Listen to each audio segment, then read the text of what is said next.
Now, CNN News 18's Anand Narasimhan spoke exclusively to Indian High Commissioner to Canada, Sanjay Kumar Verma, on the K-radicals in Canada. Listen into that conversation as well. You are confident that there will be further action will be taken because, again, just around the time Prime Minister Trudeau touches down, there are calls for a referendum. There are others who are issuing threats against you also, sir, saying you are a representative of PM Modi and the Ottawa consulate should shut down, the High Commissioner should go back, etc. How would you react to all this? These are noises and these are not happening for the first time in the history of our bilateral relations. So I'll take it with a pinch of salt.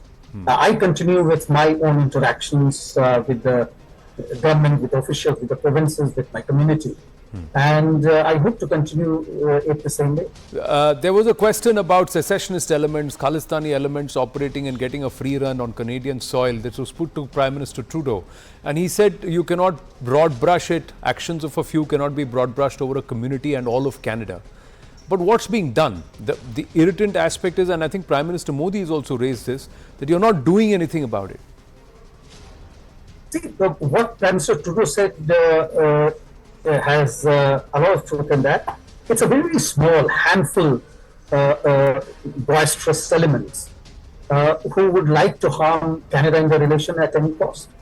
And they are the ones who are going ahead with spreading lies. They are the ones who are going ahead with so-called protests, so-called referendum.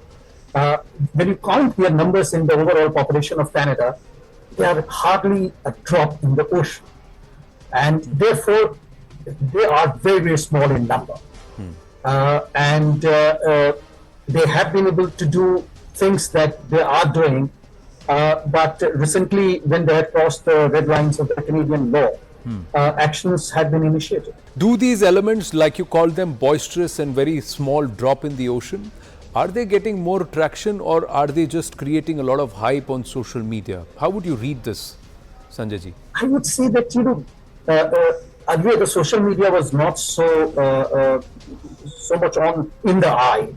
So therefore, we were missing that element. These days, it's the world of social media and therefore we are noticing them more. But they are frustrated. They are coming out with the kind of statements they are coming out, which are falling on the wrong side of the Canadian law, only due to the reason that they are not seeing anything going forward. So I would see it in a very different light. Today, everyone is on Twitter or now X, on Facebook platforms, on Instagram, and they are misusing these platforms for their own business. And I'm calling this activity business with responsibility.